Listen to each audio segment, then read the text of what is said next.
All right, welcome. We're talking about the Western Conference standings, my preseason standings predictions for the 2024-2025 NHL regular season. I already did the Eastern Conference 2 days ago. Um, the Sabres and Devils have already played a regular season game in Czechia, but that's done. We're doing the West now. No Western games have started yet, so we're diving into it. This is going to do some explanation, so be a little patient.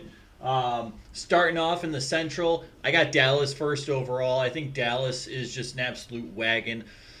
They have they have superstars up and down the lineup. They have Jake Ottinger in net in a contract here, mind you. They're pretty solid defensively. I think that's where they got a little weaker. Matt Dumba, I don't know how prominent of a role he's going to play, but kind of past his prime. And I love Matt Dumba. He's a great person, great for the locker room. Can be physical, but there's not a whole lot of scoring there, and he's more of an offensive defenseman. Um, Other than that, the offense is stacked. The forward group will play team defense. Jason Robertson, 200-foot player. Rope Hintz, 200-foot player. A lot of their core plays as a team rather than looking for what it seems like individual stats. They're just looking to get wins. So I think Dallas is by far the easy number one choice in the Central. Number two is where it gets a little difficult. I have Colorado. I think Colorado's gonna stumble a bit out of the gate. They're aside from their top line, which still has Druin on it.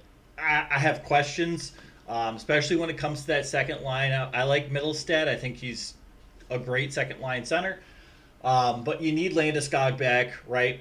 You're gonna have to rely a lot on your defense and your goaltending. And Gorgiev can be really good, and he can be not so good sometimes. So we'll see. I think some people overrate him. I think some people underrate him. I think he's okay. I don't have him in like the top 15 goaltenders in the league, but I think he's still a fringe starter in the league. I think he's good. He played well in the playoffs last year, but I think if they get Landeskog back, that'll be a huge boost to their scoring depth, which I think is their biggest concern at the moment. Again, their defense is primarily offensively focused, but the system they play in, the structure they play in, where they play team defense, they like to cycle the puck, keep the puck in the offensive zone, helps play defense as well. I think their defensive structure will help them win games, even without that lack of scoring depth in the forward group per se. Number three, I got Nashville. Nashville finished fourth place last year, most in a wild card spot, mostly because they came on real hot at the end of the year. I do like their top six. I like their defensive structure as well. You have UC Saros in net, who kind of had a bit of a down year last year. Probably will improve upon those numbers a bit. I think they're good. I think some people are overrating them, but at the same time, I think they're going to win their fair share of games, and they're going to be tough to beat. I like Nashville. If you want to put Nashville in second over Colorado, you could. I'm not going to be offended. I think at the moment Nashville in third is a pretty safe bet. They're going to lose some games. They're going to win some games. We'll see. Now fourth and fifth. This is where I got some. I'm not entirely sure. I got Minnesota, and then fifth is Utah.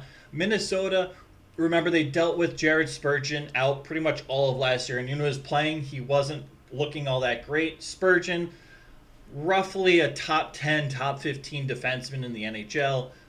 Plays great defense, can put up some points, about a half point per game.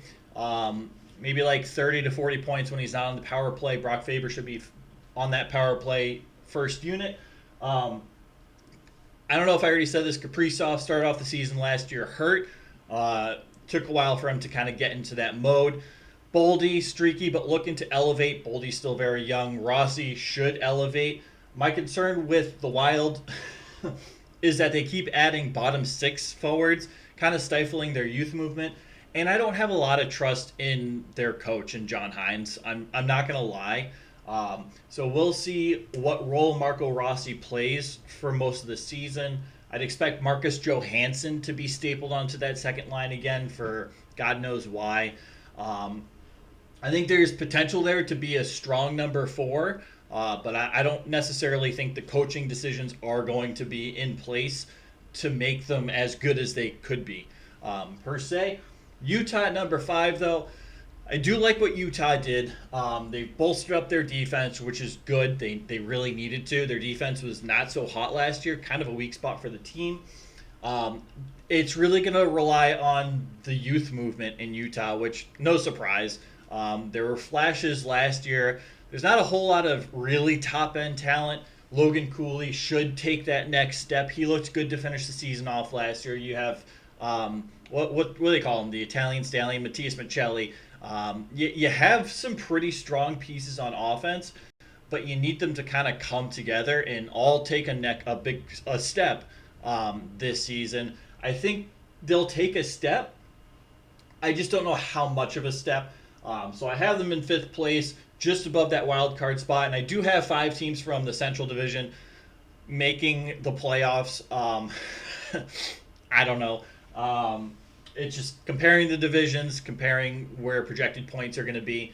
I have five from the Central, which isn't really common at all. Right? There's usually 4 and 4. You're getting extra. I'm not going to dive into that right now. Anyway, number 6, I got Winnipeg. Winnipeg's offense probably going to be about the same, right? Their goaltending, you still have Hellebuck in net, who is incredible. My big concern with them is their defense. They trade a lot of defensive pieces away. And aside from that first line with John Morrissey and what I presume will be Dylan DeMello, the defensive depth is it's not great. It's not. For any goaltender to be successful, no matter how good that goaltender is, you need some type of strong defensive play in front of that goaltender for them to put up great stats and be in that Vezina competition. Winnipeg notoriously has been a very good defensive first team. I don't know if that's going to crumble this year. It might not, but it also might. The bottom 4 starters essentially. Questions. I don't think they'll be terrible, but I don't know how good they'll be. That's really my concern. I think they're going to let in more goals than they're able to keep up with, and they have goal scorers. They can score. But Winnipeg's my biggest dropper. I think. Maybe not. I don't know. I don't have the standings in front of me. But I have concerns with Winnipeg. I have concerns with what they did in the offseason to address the pieces they lost on defense. Their offense, same. Goaltending, same. It's really their defense that should be focused on. Moving into 7th, St. Louis. I don't think St. Louis is going to be terrible. I don't. I think the Central Division got that much better, including 8th place, which I have Chicago. But Winnipeg, you have Robert Thomas, who's very, very good. You have Jordan Kyrou. But you had some players having career years last year. Binnington was unbelievable last year, and I don't think that's sustainable. We haven't seen enough of that sustainability in terms of his elite play in his career to justify assuming that he would repeat his performance from last year. I have questions. I like Hofer. Does Hofer take that starting job? I don't know. Especially behind that defense, it can be a question mark. Their forward group will come back and play defense. Sometimes they've gotten better, but there's a lot of questions with this team. I don't really know what direction they're moving in. They're kind of leaning towards mediocrity, but like missing the playoffs. Kind of like the Minnesota Wild, but like barely making the playoffs, right? A lot of concerns in St. Louis. I'm not sure what the direction of this team is. Didn't really do a whole lot of anything. Number 8, I got Chicago. I think Chicago got better. I just don't know how good they're going to be. You got Bertuzzi. You got Foligno as the captain, which I think is a great decision. I like Foligno. He'll play this year. I don't know when his contract runs out. Probably play till his contract runs out, retire, and then Bedard will be the captain. Bedard, I'd assume, would take another step, be at the very least a point per game player this year. Probably more. I'd say pushes 90 points. That's just a guess. Don't hold me to that. I've done no analysis with that, no projected stats for Bedard yet. I think the team will be better than last year. I don't think they're going to be awful, but I don't think they're going to be all that good. especially when it comes to their defense and goaltending. I like Peter Mrazek in net. I love Vlasic on that back end. I think that's a great contract. I really do. If you watch Vlasic play, he's incredible in his own zone. Um, I just don't see Chicago making a leap this year. That's just me. That's the Central. We're moving on to the Pacific, which here we go. First overall, I have Edmonton. I like what Edmonton did this offseason. I think they finished the season extremely strong. Remember, they got rid of their former coach and brought in Chuck Knobloch. Knobloch, I think, was fine. I don't think he was an absolute needle mover, but there was some clear chemistry with him and Connor McDavid, and McDavid's the captain, and that kind of translates to the team. So I kind of like that. At the same time, they added some strong pieces. I think Jeff Skinner is a great piece to add. I think they're going to be pretty good this year, and I'm not an Edmonton fan, but this team it's going to be pretty solid. I think they're the clear-cut number one in the Pacific. Clear-cut number two, I would say at the moment, is Vancouver. I think Vancouver is tough because a lot of their fan base is pretty critical. I think there are some concerns about scoring depth on that team, and you have guys like Dakota Joshua, who's great. I think I heard that he was hurt previously. I'm not sure. Don't quote me on that. But aside, their fourth line can put up points. I think they got Dylan Sprong, Daniel Sprong, who's very efficient on that fourth line. But I think the pure style of coaching structure they have, the defensive first mentality, the expectation that forwards are defensively responsible and they transition that defense from the forwards to offense and can score on the rush. I think that's vital, and I think that's going to win them their fair share of games. Obviously, Demko, the injury is concerning. I think with the style of play, kind of like Colorado, they'll be okay. I don't think they're going to lose as many games without Demko as, I don't know. I don't think he's the reason they fall to like third or something per se. But he's a fantastic goaltender. There's no question, and they could absolutely benefit with him being in the lineup. But I think during his tenure while Demko is out, I think they'll be okay. And I don't think that's going to super hurt them in the long run. Third place, I have Vegas. They're all right. I have questions about their wings. Right? Does Hurdle, is he your third line center? According to Daily Faceoff, he is, but I don't necessarily agree with their lines. It's just a fun tool to use, and sometimes they're right and sometimes they're not. I don't know. I think Hurdle should be a top six guy at the minimum. I think their defense is fine. Their goaltending is okay. We'll see if Aiden Hill stays healthy this year. But I think on the back end they'll be okay. My question is really their scoring, right? Can you rely on Jack Eichel to be a point per game guy? Can Mark Stone stay healthy and put up points this year? He's very good defensively.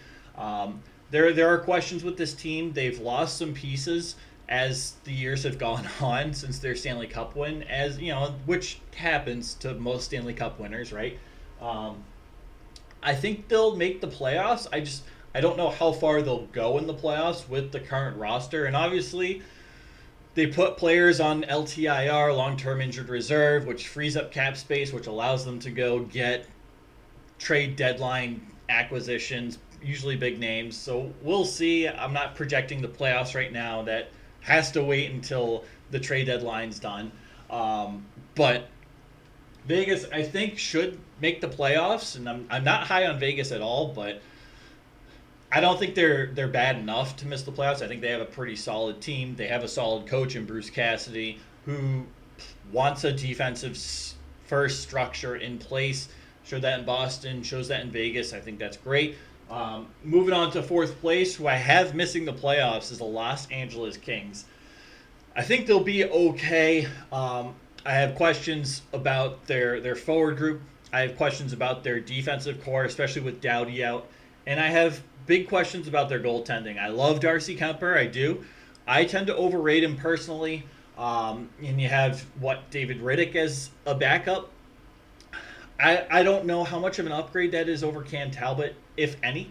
Um, so we'll see how they are in net. You need guys like Quentin Byfield to take that next step. And I love Byfield. I think he will. But there are also guys that are getting another year older. It's an aging team, right? You have Fiala. You kind of know what to expect with him. He's not going to take another step. He's probably not going to regress. He'll be about a point per game, 30 goal score kind of guy. You don't have Arvidsson, who is usually hurt. There are significant questions with this team. I think they too tend to get a little worse every offseason. And I have them missing the playoffs this year, right? You lose Pierre-Luc Dubois, which is fine because he didn't really play a role last year. But you wanted him to slot in probably as that second line center, maybe exceed Kopitar should he have a breakout year, which he has a talent for. Just I don't know. That's a whole nother story. But you didn't replace Pierre-Luc Dubois essentially, or his potential anyway. So I don't know. I got questions with LA. I don't have them making the playoffs. Number 5, Seattle Kraken. They're fine. I don't mind what they did in the offseason. They fired their coach. I don't think the coach was necessarily the problem. What was it, Hextall? Hextall? Is he the GM? I think he's the GM. Anyway, doesn't matter. I think there were some general manager concerns, who they're acquiring, what they're paying. I like Chandler Stevenson. I almost said Steven Chandlister. I was like, that's not right. I do like him. I think he was also a bit of a product of Vegas and their system. He really thrived in that system. Seattle, we'll see. They might play a bit of a different system this year. Their last coach really strived for defensive team hockey, and it worked. I think it was very effective. I think he got the most out of some guys on that roster that most coaches wouldn't have gotten out of. We'll see what happens this year. New coach, new systems, new structures. I don't know. I like Stevenson. I don't know if he is the needle mover. I don't think so. But we'll see. I still have them in fifth though. I think they missed the playoffs. I don't think it's super close to them making the playoffs, but at the same time, I don't think they're going to be a bottom feeder team. Sixth place, I got Calgary, which I guess is asinine. I don't really look or digest what other people do, but I hear a lot of people talking about Calgary and how terrible they're going to be this year. And I look at the roster, and there are a lot of guys that can and probably should be pretty solid. I don't think their top 9 is all that bad. You had guys like Sharon Govich last year putting up a career year. He looked fantastic. But you also had guys who had down years. You got Blake Coleman on the wing, and Coleman can put the puck in the net, right? You have pieces to win games. I think they're fine defensively. I don't think they're absolutely dominant, right? They lost Tanev last year. But I don't think they're that bad. Big concern on the back end would be their goaltending, Vladar and Wolf. But if you're going to take a step back, you want to get those young guys experience. You want to start developing them at an NHL level because guys like Dustin Wolf are ready. I think Connor Zary on that forward group will take a step. I like him. I think he's a bit underrated. He's very good defensively, which, for a rookie last year, for any rookie really, being defensively is one of the toughest parts of the game to learn at an NHL level. So I don't hate Calgary. They lost a lot of pieces. They tore a lot down, but I don't see them being absolutely horrible. I don't think they're going to be good. I think they're going to have a top 10 overall pick. I don't think that's a question. But I think they're going to finish 6th in their division. I think there are 2 teams that I have bigger questions with. And Anaheim at 7, I think is going to be close to Calgary. Anaheim has offensive firepower. There's no question about that. They can and will put pucks in the net. They have a lot of young guys who've showed a lot of promise. Mason McTavish, I'm not a McTavish fan, but man, that kid is really good. Leo Carlson looks fantastic. If you've watched Carlson play, he's going to be a star in this league. And I think that can happen as soon as this year. He's really good. Um, my question with Anaheim is their defense. Yet again, as it is every year, I don't think their defensive core is good. I think their defensive core is full of a lot of guys who want to be offensive defensemen and don't necessarily know how to defend in their own zone. Um, and I think as a result, you see the goaltender struggle. I don't think John Gibson is bad. I don't think he's terrible. I don't think he's inclined to really kill himself every single night to win a game when the defense in front of him isn't pulling their weight. In some games he does. Some games he looks absolutely unstoppable. I like John Gibson. I don't know behind that defense. And the key for the coaching staff is to get those forwards to buy in to defensive a team defense system as well, right? You can't just be all offense all the time, because then you're leaving your goaltender high and dry, and you're going to give up goals. It's inevitable, regardless of who's in net. I haven't seen really a whole lot of progress on that back end the past few years. There's been a little bit. They were horrible 2 years ago, horrible. But yeah, I don't see it. I think they'll score goals, but I don't think they're going to defend all that well this year. So I have Calgary a little above Anaheim. I think Calgary will be much better defensively than Anaheim this year. I think Anaheim will put more goals in the net than Calgary. But as we've seen from the top teams in both conferences, defense helps win you championships. It's not the only thing, but all the top teams in the league play a team defensive structure system.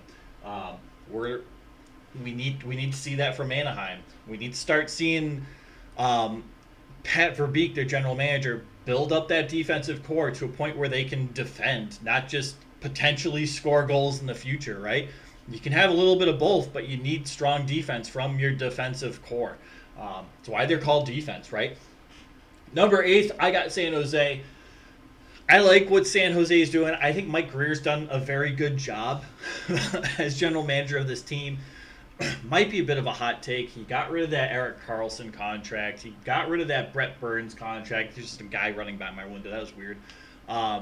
Right? You have some of these young guys coming up. Will Smith, Eklund, Celebrini, right? And I don't necessarily think these guys will be absolute superstars in their rookie year. It almost never works out to be like that. Right? And that's okay. But this is a huge development year for those young guys. They come in, they play well, you learn the ropes. It's a transition going from any league to the NHL. Right? These guys will come in and learn. I think they'll be better than last year. I don't think they're going to be good. And that's okay, because you want those guys to get experience to build towards the future. And I think they'll continue to take steps with these young guys who have superstar potential, all three of them. And I think they'll work their way up. I just don't think this is the year. And that's perfectly okay. It's a process. It's a build up. You were a bottom feeding team with an aging core and some really difficult contracts to work with. And I think Mike Greer's come in and kind of torn some of that down and is beginning to build up. And I think he's doing it the right way. So that's what I have. Obviously, take it with a grain of salt. These are results from my analyses. I look at lines, I look at players, I look at point production per time on ice, right? You're scoring on a second line, you should be scoring X many points per game. Scoring on a first line, you should be scoring X many points per game. Then you got to factor in defensive abilities as well, right? You got a Patrice Bergeron, who's one of the best defensive forwards in the game, who's obviously retired. I got his jersey back there. May not score at a point per game, but he's providing you so much value on the defensive end that it kind of makes up for that, right? Just an example, You look at standings and what realistic jumps and leaps could be. Um, at least in the past few years, you use recent trends. You look at young guys taking next steps. You look at older guys potentially regressing. Uh, there's more that I look into that goes into it, but kind of accumulating and analyzing all that data. This is what I come up with. There it's not perfect every year, but the past couple of years I've been pretty close. Um, but we'll see. I also projected Buffalo 2 years ago, maybe last year, might have been last year, to finish in second, and they missed the playoffs pretty badly. They weren't super close, so not 100% right all the time. Um, but yeah, if you have questions, comments, please let me know. If you disagree, that's okay too. Like, we don't know what's going to happen. It's a new season. Let me know what you disagree with or what you agree with. Utah, Minnesota, I think you can swap. Nashville, you can make a case for swapping with Colorado as well. Winnipeg, I think, will be very close to the playoff mark. I think LA will be close as well. Um, but I think both of those teams do miss. And you can make a case for Winnipeg making the playoffs. Right? Would they come in? They were good last year. I think they were fifth in the league in overall points. Like, they were very good. Fifth? That seems too high. I don't know. Maybe. I don't have the standings in front of me. St. Louis, I'm sorry if you're a St. Louis fan. Chicago, you have hope, right? Edmonton, Vancouver, Vegas. I don't think the Western Conference is strong. I think it's probably the weaker conference of the four, or weaker division of the four divisions. I don't think it's bad. I think there are going to be some tough games. Like, I think Seattle, Calgary will put up fight. I think LA on certain nights will put up some fight. Anaheim, yeah, you're going to have to outscore them, right? And San Jose will be looking to build up. There's a lot of potential in San Jose to continue to build up and build towards a playoff spot in the next couple of years. Anaheim, you have pieces on offense, but you need pieces on your back end. Again, I get a lot of hate from Anaheim fans, and I get it because I never rate them highly. But you have a lot of defensive guys, right? A lot of D-men, defensive prospects who were essentially drafted and thought highly of because of their scoring ability, which is great, but you can't focus your entire game just on offense. You have to defend your own net too. Otherwise, you're going to be caught in these high-scoring back and forth games, assuming your offense is clicking, right? If not, you're probably going to lose games pretty badly if you're not defending your own net. And it's super discouraging from a goaltender aspect to have your team not defend in front of you and just, kind of make these twisty, turny saves multiple times a period. It's stressful. And we see goaltenders on even some of the best teams. We saw it with Olmark and Jeremy Swayman in Boston. You see those goaltenders kind of give up on the team in front of them because they feel like the team has given up on them. So really with Anaheim, I like a lot of their pieces. They need to do something about their defense. They just do. And they need buy-in from their forwards to play defense. And it's a young team. Sometimes that takes time. That'll come, and I think you've seen some of that buy-in already from guys like rookie Leo Carlson last year, from Mason McTavish. You're getting some of that buy-in, but you need buy-in from more than just a few players to come back to play defense. Again, I like some of the defensive prospects that they have playing in the NHL. The defensive aspect to the game, though, is a concern. So that's my little rant on Anaheim. Nothing crazy. I can dive more in depth if you'd like me to. If you want to have Anaheim above Calgary, fine. I think Calgary is the better team on paper to start off the season. But again, new season. We'll see. I don't know. So that's all I got for this. I appreciate you. Take care, right?